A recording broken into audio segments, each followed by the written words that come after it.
to another episode of Control Alt Access.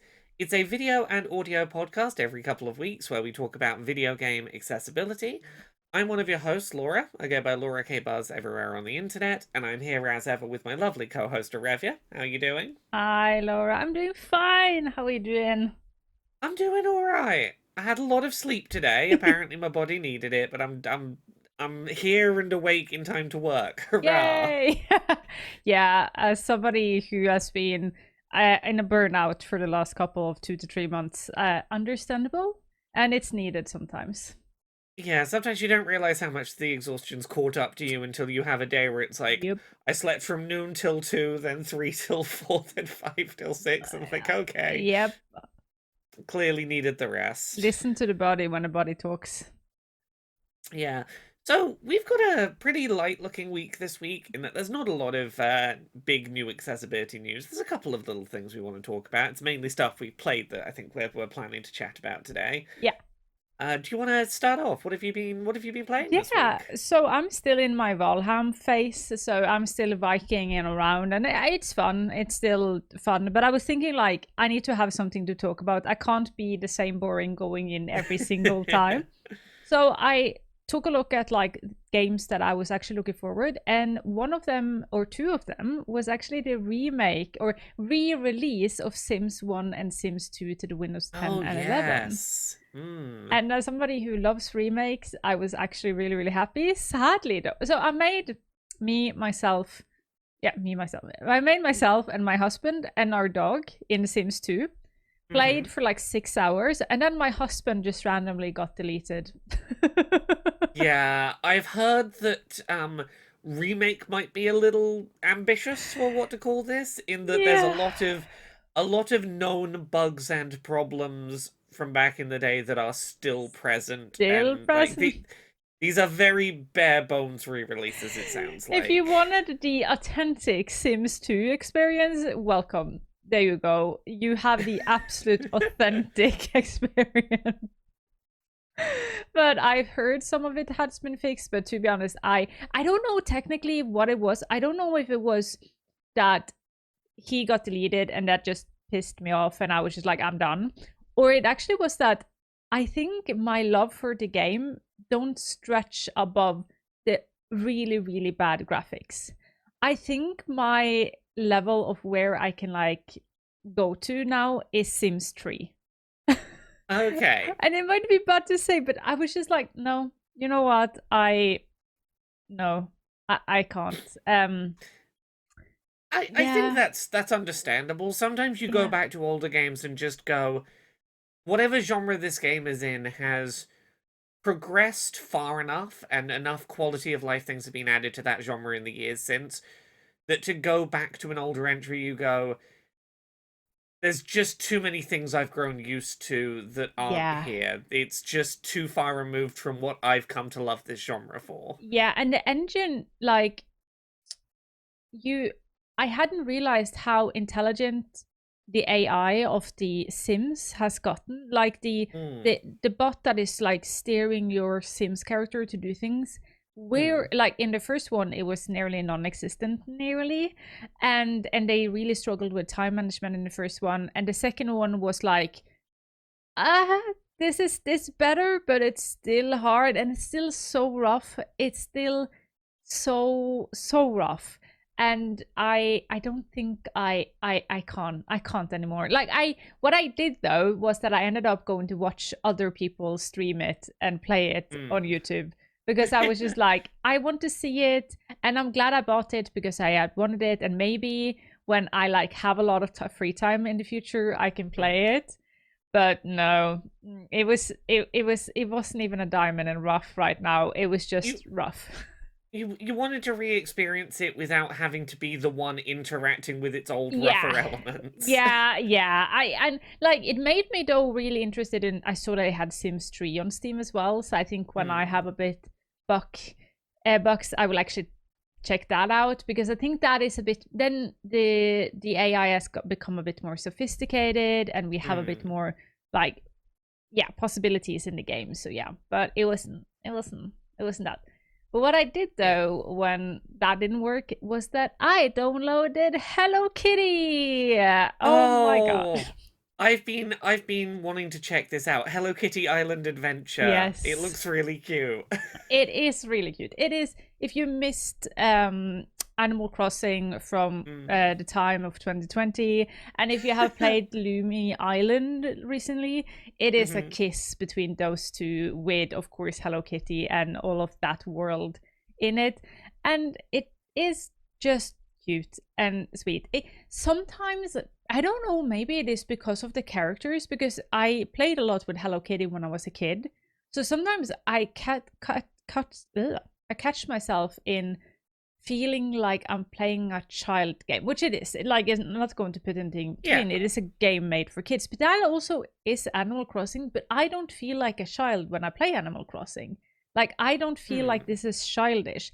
But I don't know if that is because of just the character that I associate with children. Like, I don't associate anything with Hello Kitty with anybody grown up in my life that still likes Hello Kitty Hmm. as older. So whenever I think about Hello Kitty, it's just children. So I found it weird that I don't get this feel with Animal Crossing, but I get it here. But I think it also might have to do with, annoyingly enough, the character. So you get the possibility to answer characters like yes, like different ways to answer them, but it Yeah. feels like the way they have written it, that no matter what you say to them, they just respond with the same given answer anyways. Yeah. And that like started sort of annoying me, because it was a bit like, okay, so you can always like either be really sweet or be a bit sassy, and every time I Yeah. was sassy they just pretended I wasn't sassy, and I was just like, that I don't like. I want them I, to actually interact with me.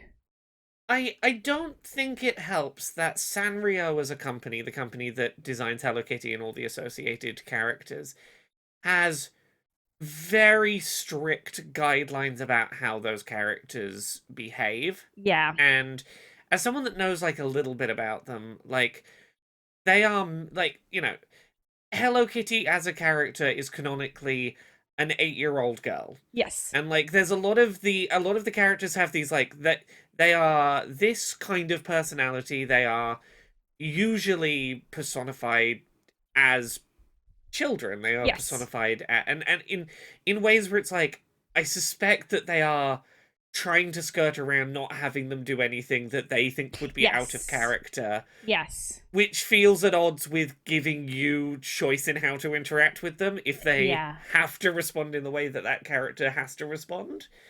And I think maybe you are pointing into what the thing was, because in Animal Crossing, the character you meet there are grown-ups. They are actually Yeah. grown-ups. They are like Yeah. grown animals, but in this, Yeah. they are kids. And sometimes it felt a bit like, am I a bit too grown up to play this game? Like, is sometimes like, and that is just a silly thought. You're never too grown up to play any Mm. game. That is a me problem. Like, I shouldn't think about that. But it's the same time, it just felt so much more childish than Animal Crossing.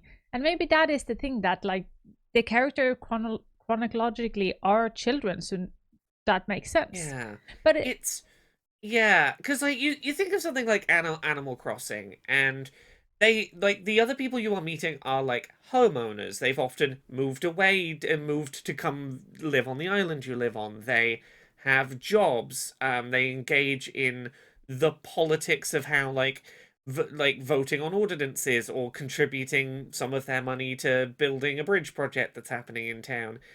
But I think you see it as well in the fact that like you have Red, who comes up in his boat and is trying to sell you knockoff antique photos, yeah, paintings, and some of them are fake. And like Animal Crossing, what I will say in its defense is it has like quite a large number of personality types yes, that the different villagers can have, and there are specifically like snarky, will have a bit of a go at you, will look down their nose at you sort of character types, and it sounds like those kind of personalities of like the kind of things you grow into a person being aren't necessarily it, it's all very sugar coated a little bit. It sounds. Yes, it is. But I do have some cool accessibility. It doesn't have anything special to see in the settings other than it had button remapping, but it didn't properly Hmm. work. So, Oh. so the problem was like if you button remapped something to be something else than A, which is the normal action button, A worked. Hmm. So if I remapped that to be X, X I could interact with everything unless I was in a dialogue, then still the clicking through of the dialogue had to be A. So Ah. yeah, so it's a half. So yes, it has button remapping, but I don't feel like it works as it should. Like it might be because the game is new, they didn't know it, but still, I don't feel it's checked over properly. Yeah. But one thing design wise they have done really well is that their map always show the character like where you're going. So they always show it. It has like a mini map on in one of the corners, and it shows where all of the villagers are at any given moment. So it's really easy to Okay. figure out where to go. And Yeah. every single quest has the possibility to put on a guideline. So, or a guide, and you get like a little spark that shows up, and then it just shows you where to go. So, if one of the quests you have is like find an apple for baking an apple cake, and you cannot Mm. find an apple because you just can't find it, Yeah. you just put on that and it literally just guides you where to go.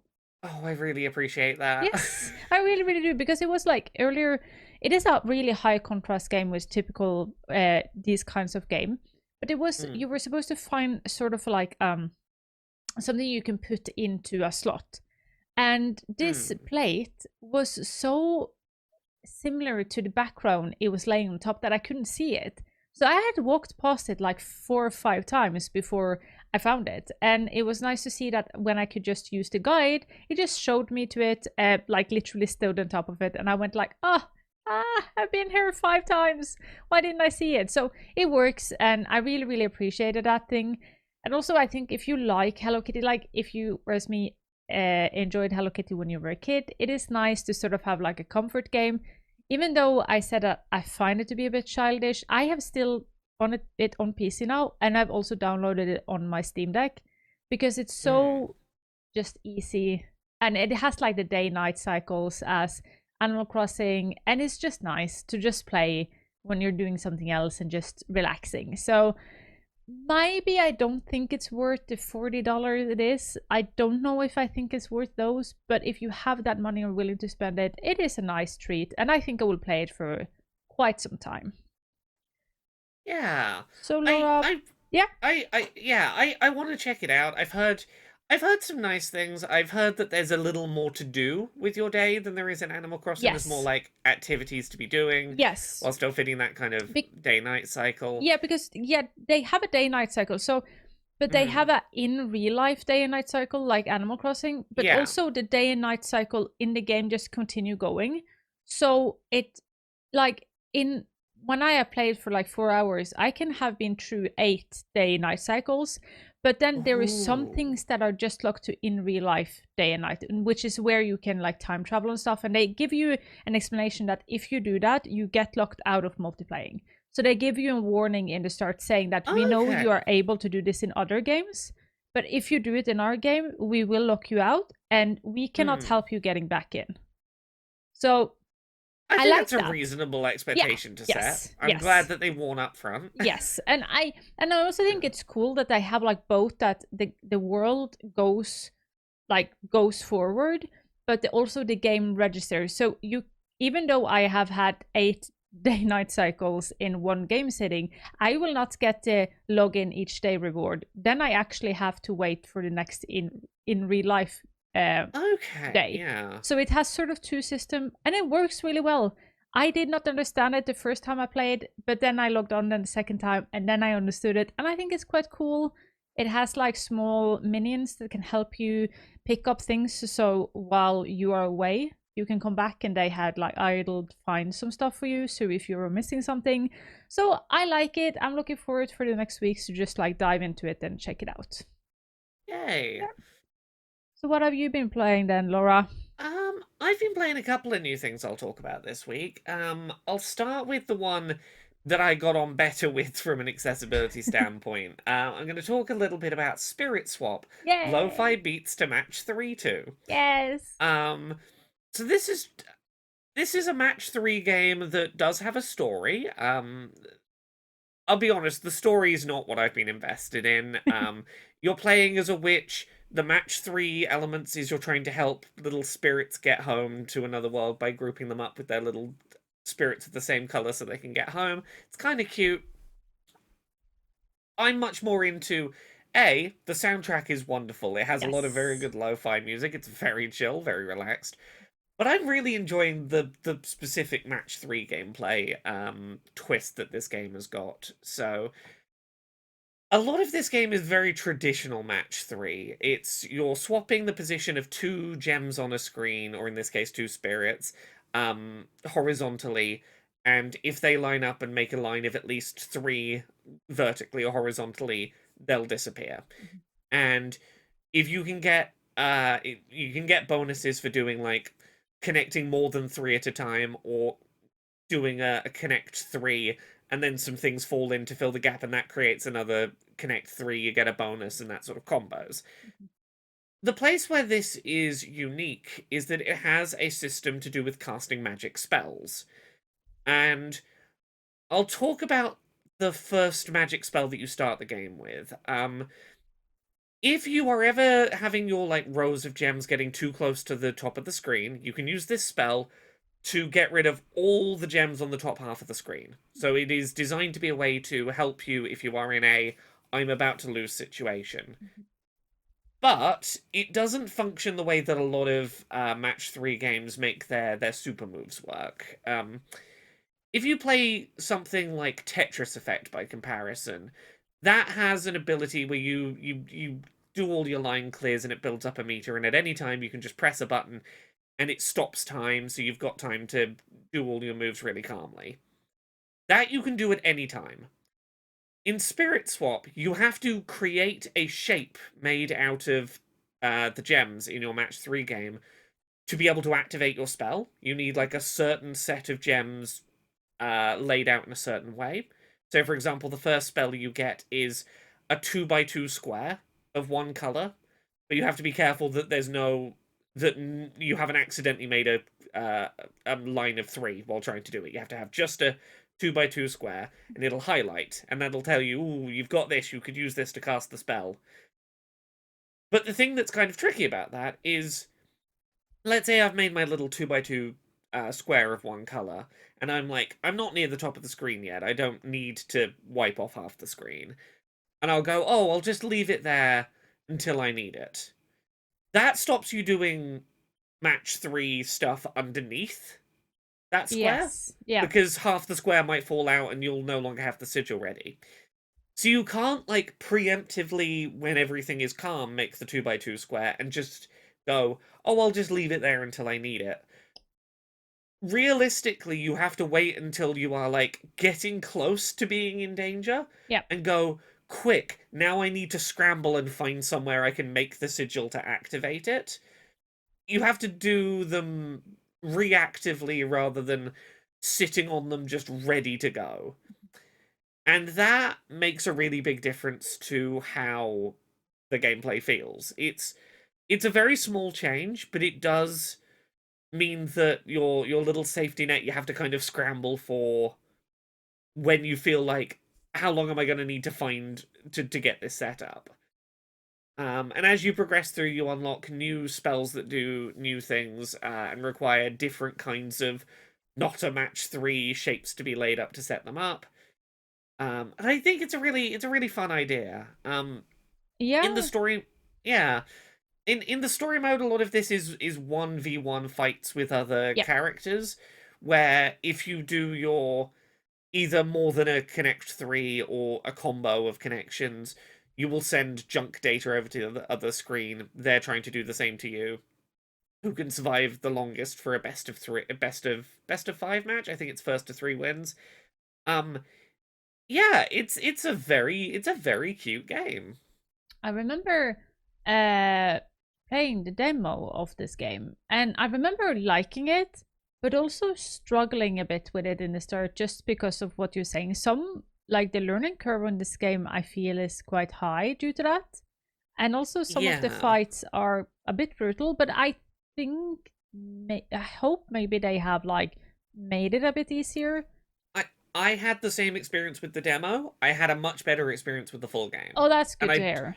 I don't know whether that's I can't remember well enough whether that's they've rebalanced the fights that were in the demo or it's just that there are more fights along the way between those to give a more gradual onboarding curve. Yes. But yes, I had a much smoother time getting into it with the full game as someone who had the same experience as you with the demo. Yeah, because I really enjoyed the demo. The only thing was that it's quite a story heavy game, so I streamed it and all that Hmm. reading. Yeah, Yes. but it Yeah. was, and I like the character. They are unique and they are different, and all of them Yeah. seem different, so that was fun. So yeah. I will say as well, if you've got sound on, some of it's voice acted now. Oh, it which is. which helps with and before you go into a story section it tells you whether that character is voiced, Ah, so you know in advance like, oh, I'm not gonna have to do a big amount of reading. If I turn the sound on I can just listen to it being spoken. that's really good. I like that. Yeah, that helped a lot. It was good to know, and I was really surprised the first time I saw, like, before I clicked on one, it was like, oh yeah, this one's voiced. I was like, oh, that's good, thank That you. that means that they actually, that is cool to hear, because that, I think that means that they have taken a bit on board the critique people have, because I remember when I played the demo, I was not the only one having these thoughts, and Yeah. sort of a lot of people felt in the same boat, and to see that they have fixed it is brilliant. Yeah, because, like, I won't deny, it's still, like, if you've got the sound off, it's still a lot of reading. Yes. And it's a lot of reading that is, I would argue, sometimes gets in the way of the flow of gameplay. Yeah. Like, when you've just finished a match and you're like, oh, I want to get into the next game, I want to keep going, I want to keep going, and then there's a lot of text. Yeah. I was having to. I was playing it, like, while watching something on TV, so I didn't have the sound on, and I was having to resist the urge to just start mashing through it and go, I'm just gonna skip Yeah. this so I can do some more of the gameplay. I do think there is perhaps more, the balance of dialogue to gameplay is not going to be for everyone. I think that the voice Yeah. acting helps, but it's still a barrier that wasn't how I wanted the pacing to be. Yeah, I can see that. And I remember also somebody in chat said that the game was a bit too youthful for them, which just Hmm. say the age of the people watching my streams. But like, some of the characters are very obvious teenager inspired and angsty, angry teenager inspired, and that can be tiring sometimes because they are Yeah. angsty, angry teenagers, and they don't make sense because that's what we all did when we were angsty, angry teenagers. It's We worth we our, we yeah, we Yeah, tried, we but we talked we talked about this a couple of weeks ago when what was it, Claire Obscure yeah, came up at the Xbox thing, that, like, sometimes you're just not in the mood yeah, for a narrative with characters who are very much not your own age. yes. And I think that's fair. I think sometimes you can go, look, I know that people of different ages are like this, but I'm allowed to be annoyed, Yeah. even if that was me. Yes, 100%. I am old and I am hitting at the clouds, so we're allowed to do that. um, but yeah, the other one I've been playing that I've been enjoying, but it's a lot, is Rift of the Necrodancer. Ooh. Yeah, so this is from the creators of a previous game called Crypt of the Necrodancer, which was a top-down, almost like Zelda-esque adventure, but you had to do all your attacks on the beat of the music, of the soundtrack. And this is a new game from those creators that is more like a Guitar Hero kind of game, where Oh, you're fighting monsters, but on a series of, like, note tracks coming down as you would on something like Guitar Hero. Um, and the way that it works is, you know how in something like Guitar Hero, all of the notes very consistently move towards the place where you go, this is when I hit the notes. mhm. All of the notes coming down are monsters that act in different ways. And you Ah. have to memorize the different behaviors of the different monsters. So for example, a lot of your starter enemies will be like, this is just a regular green slime. You just press the note when the slime crosses the point on the note bar. Maybe here's a skeleton. The skeleton maybe takes 2 hits, so you've got to hit it on one note and it'll sort of take a step back and you hit it on the next note. Mhm. Maybe it's a skeleton with a shield, so you have to do a quick double tap on the first hit because it's got a shield and then still hit it on the second beat. Mhm. Maybe it's a bat that you have to hit 3 times, and each time you hit it, it steps back, so you've got to hit it on the next beat, but also one step to the side, and you've got to not hit the same note as you did last beat. You've got to see where it's moved to and hit that button. Mhm. Um, and there's more and more of these that start getting layered in very quickly of different patterns. There's a sort of enemy with a sword that you have to watch for when it unsheaths its sword, because no matter how far away it is, the next beat, that's when it's gonna rush to the front of its row. Um, Maybe there's portals start opening up, so a thing's gonna teleport from where you thought it was to somewhere else, and you've got to keep an eye on that. And you're trying to do all of this in rhythm with the music. Yeah. And I love the idea. It is a lot to be keeping track of. Yeah, The cognitive load is immense. it sounds hard. And Crypt of the Necrodancer was already hard. Yeah, I say this as someone who I enjoy a good music rhythm game. I would say I'm quite good at, at some of them. I quite enjoy playing like Guitar Hero or Beat Saber. I get on okay with those because there is a lot of lead up for a note arriving and I can predict it and it's Yeah. behaving very predictably. Yeah. Um Playing this feels less like Guitar Hero and it feels more like some of the more difficult fights that come up in Undertale. Um Yeah. it specifically made me think of, on the genocide route, the fight against Undyne, for anyone who's played that, where some of the notes coming in will like flip around and suddenly be coming from a different Yeah. direction.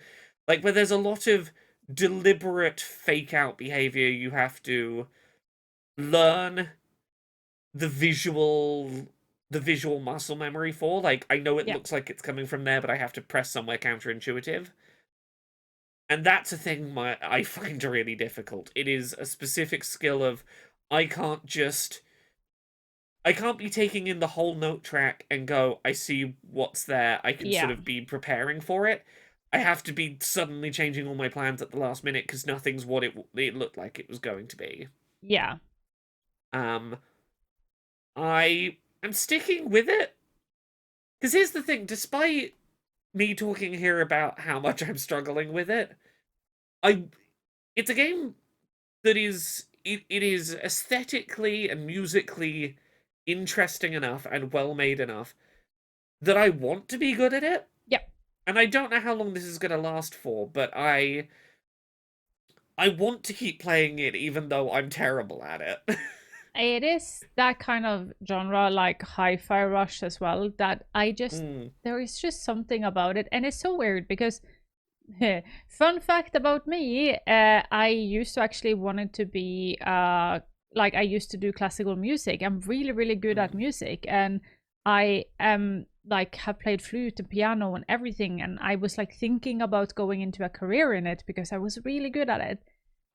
But it is something about music games I just can't do. I don't know what it is, but Uh, I don't yeah, know. I Um, I I like music games generally because like my background in music was I was a drummer for a while, yeah, and like music rhythm games where everything is on a very predictable routine beat. I'm like, oh yeah, that's great. I can just keep a beat. I can jam to the beat. I can just like be on that one note. yeah, And the second that I'm having to think about the beat, but also be processing what kind of creature is that? What does it mean? Where is it going? I'm having to do other thoughts while in the background keeping on top of the beat yes, that my brain struggles with. and also because it is a video game. And because Mm, technology is technology, sometimes you get lag in video games. yeah. And then I have a really, really steady rhythm.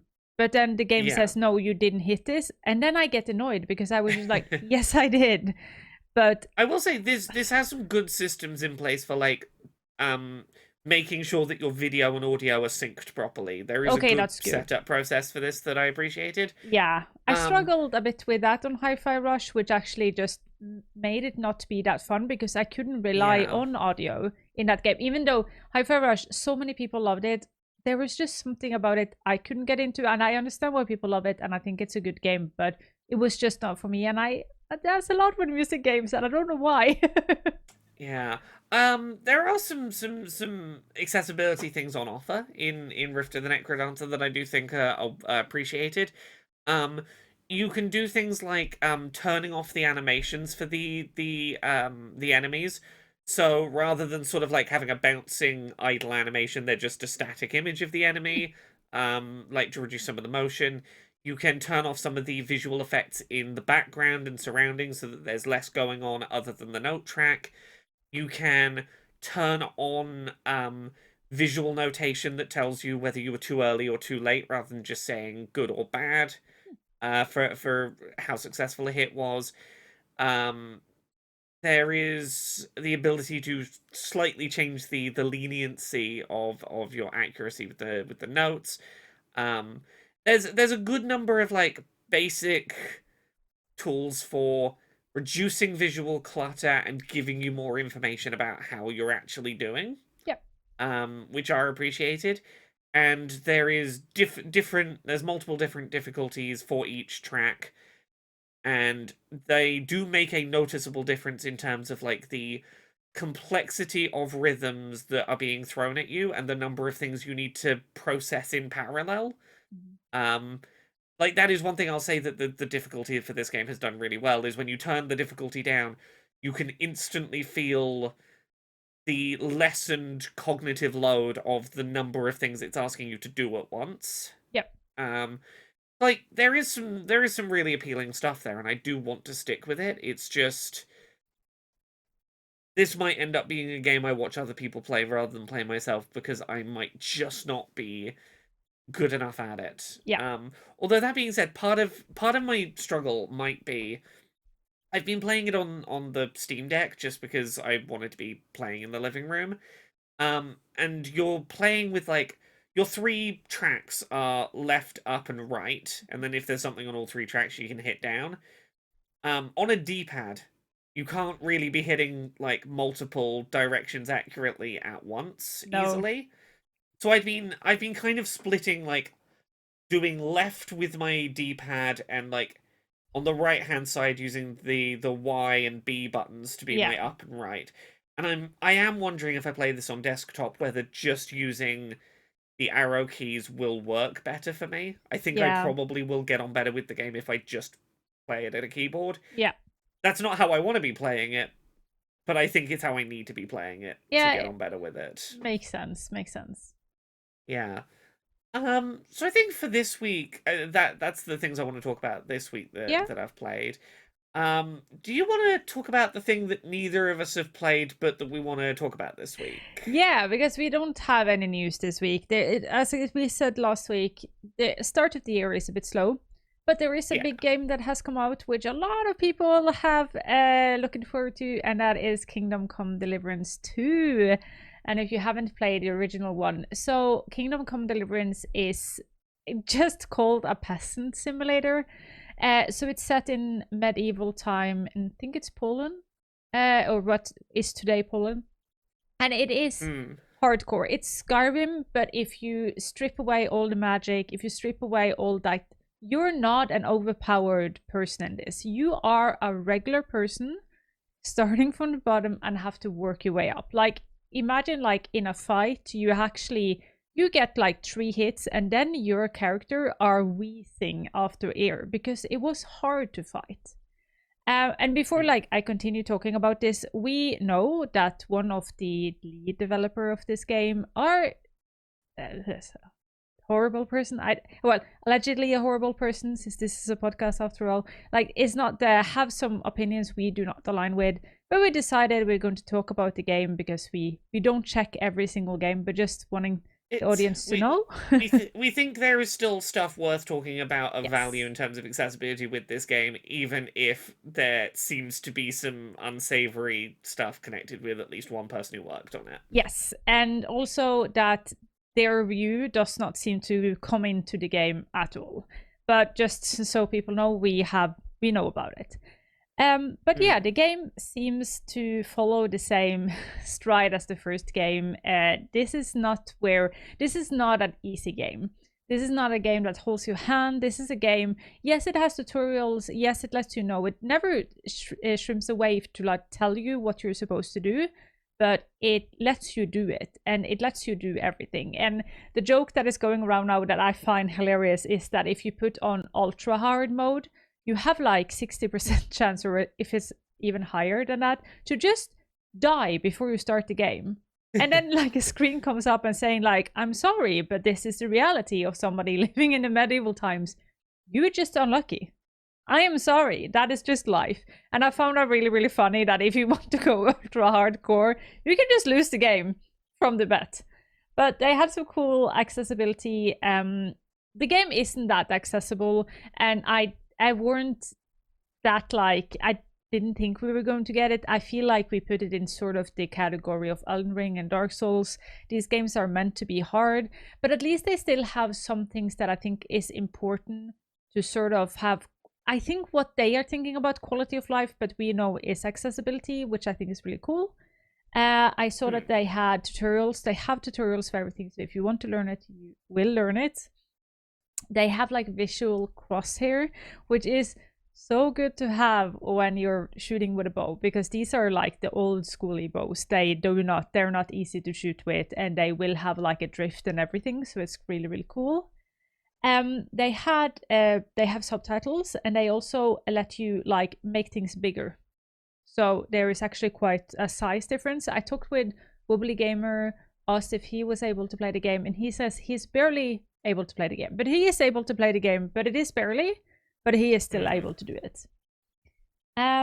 So you can have like extra large subtitle size, which I really, really enjoy. They also do the thing where they do speaker names, where like you can see who is actually speaking before it. And I find that to be really good, because sometimes I get a bit confused who is talking. So I like that. So you can also have contrast on the subtitles. And one thing that I was going to look at is that what I wish they had though, and I don't see, like, this is what I don't understand with Elden Ring either. So I am in the camp, and we talked about this a million times. Like, okay, you don't want to make it an easy game, then don't do it. Like, that is you're allowed to do that as a dev. Like, you don't want it, that's fine. But why don't they give us button remapping? I've never understood that. At least this game does something cool though. If you have a controller connected, you actually get a picture up on screen from the controller, and it's actually really, really cool. But why don't they give us button remapping?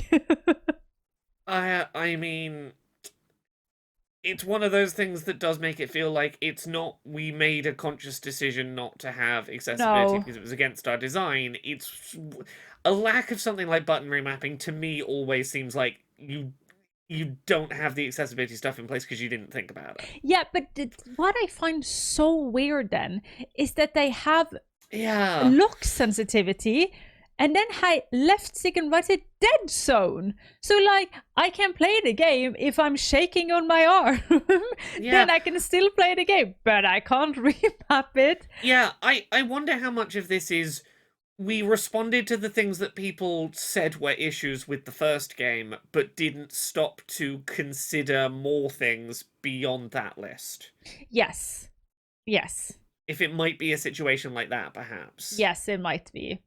But I'm that this is going to be one of those games where I am not going to play it myself. I think if you start one of these games, you need hours in it, because you need to sit down and take your time to figure out the game, because everything is hard. I remember starting the first game, and I played it like 8 hours, had a wonderful good time, but I was still doing the startup things because I just had a hard time learning all of it. And I think today, 4 or more, 7 years later, I am not cognitively there where I have the time or energy to put that many hours, but I can't wait to see the game and see what it can bring. I feel it's fun to get an RPG where you're not overpowered for once. I think it's fun to see sort of, yeah, and as a history nerd, they're quite following both in good and bad history.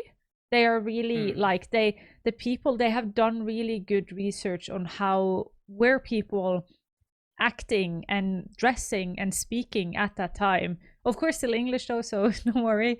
But like they are really good at researching how the history were, and I'm when I say good and bad, I'm saying good and bad. Like all and humans has been humans as long as we have existed. We have done good and bad things, and all of the characters does this in the game, and the characters feel alive. Like they feel like well-rounded humans. They don't feel like just NPCs. When you talk to somebody, you don't feel like, oh, you're just a random one that has been asked to go from A to B. You actually feel like they have a purpose in the game, in the world. So it's quite impressive, and I'm looking forward to see where they can bring this. But I am also, why just don't give us like basic, because they somewhat understand it with the subtitles, with the dead zone. They are like, they were sniffing it and they're understanding it somewhat, but then another thing they're just missing.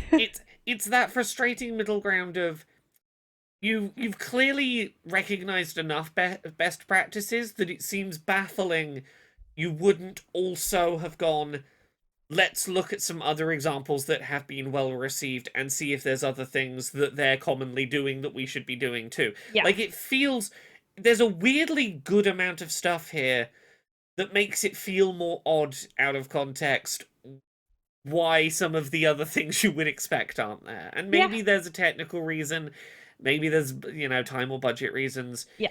But it always feels odd when things that it feels odd when things that notable get missed out. In as much as it reminds me of something like Spider-Man 2 when it launched, which didn't have button remapping until 4 months after launch, for a game that had like audio descriptions and high contrast mode, and you sometimes go, how did this not make it in along the way? Because like even in the menu, in the setting menu, they even describe things on the bottom, like they're it's like the saying where you're like so close you're hitting the target but you're still missing. It's because they explain what each setting have. They have like really contrasty, really easy way to read everything.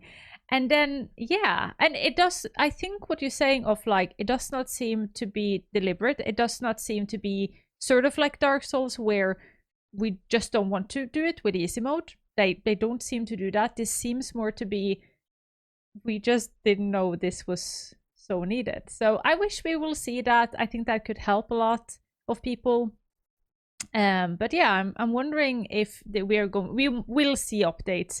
The original game, when it came out, was known to be the most buggy game. I think if it weren't for No Man's Sky, this would be the most buggy game I have ever played when it came out for the first time. So it's not new for the developers to having to absolutely sit down and fix things after the game comes out. It isn't as buggy, I've heard, as the original one. It still has some problems, but they fixed the original one, so maybe I can cross my fingers and see if they will add some things that make the game playable, and so I can actually dare try to play it. We'll see though. Yeah, I think that's everything we've got for this week. Yeah, I think like the next couple of games that we are looking forward to see coming out, we've already talked about, because it's like Assassin's Creed Shadows. That's the next like big game, isn't it? Yeah, we've got a few, like the next month's got a few things coming out, like Monster Hunter Wilds is coming out. Yes. There's the new Yakuza I'll be checking out. Yeah, that will be fun. I know we've both got Dawnfolk on our list to talk about in the coming weeks. There's definitely the releases are starting to pick up a bit now. Yeah, and if anybody just like saying it on now on the end, I saw that the date for Game Accessibility Conference in London is now out. So anybody, and wow, oh my god, Laura, we have to say congratulations, you won. I won a thing. I You did. did. That Oh my happened. god, congratulations, Laura. That is so Thank amazing. you. Well deserved. Yeah, thank you. Yeah, for anyone who doesn't know, the Access Ability Summer Showcase won the GA Conf Award for Best PR/Comms.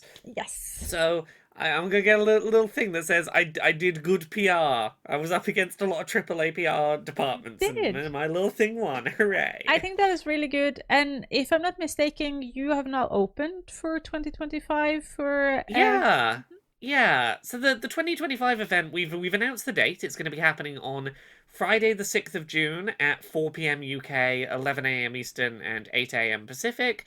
If you go to access-ability.uk, you can go find all the details if you want to have your game showcased during 2025's event. The basic information is there will be a firm cut-off 3 weeks before that showcase airs that we need to have all trailers and things done by. So reach out ahead of that date if you want to be considered for submission, and that will tell you what formats you need to provide trailers in and such. Yeah. Well, Laura, that was all I had today. Where can people find you? I can be found at Laura K Buzz pretty much everywhere on the internet. At the moment, I'm continuing my slow rewatch of Haruro Musoka, the anime I watched 15 years ago and then came out as trans that same night. I am 9 episodes in out of 12 and very much starting to recognize what it was about this show that made me go, oh, I have to come out like right now as trans. So that's been quite an experience. Laura K Buzz, you'll find all the stuff I'm up to. What about you, Arevya? Where are you at on the internet? You guys can find me under Arevya everywhere except for TikTok because somebody stole my name. I am Arevya Gaming, and at the moment I am still really going low, even though I have said that I have my drive to do content creating back. I still need to figure out what is the correct amount I can do without ending in a new burnout. So I will still not it goes slow. But we need to do that. Take health first. It's worth. What I've learned a couple of the last couple of months is that it's actually worth taking the time, because I had the decision of taking the time for myself, or my body would take that time for me. And by taking it myself, I have been able to actually feel and learn a bit more about my body. I'm still doing slow, but I'm hopefully starting to do some more content starting next month. So yeah. Hooray! Well, thank you everyone for watching. We hope you enjoy. We'll be back with another episode in a couple of weeks. Goodbye. Bye.